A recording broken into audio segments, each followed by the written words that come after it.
yung magandang kulay at malapot ng sabaw ng giniling. Ganito lang yan. Gusto mo nga lagyan ng itlog, maglaga ka muna ng itlog. Tapos isang carrot, isang patatas at kaunting giniling para sa magandang kulay niya. Sa mainit na mantika at siwete, maglagay ka.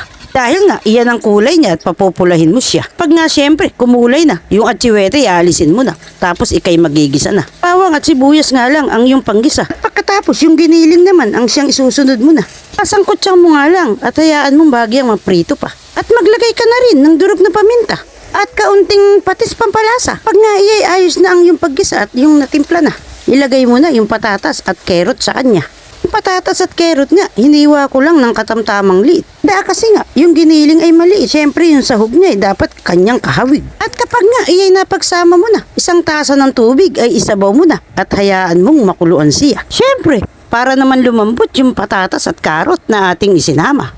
At kung sa tingin mo siya ayos na, yung pinakuluan mong itlog ay ilagay mo na. Oops! Take note, yung pinakuluan mong itlog ay balatan mo. Huwag kang nga.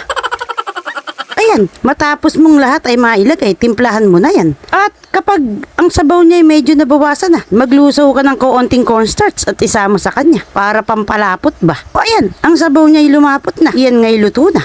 O diba, ang lapot ng sabaw niya at ang kulay niya, ang ganda.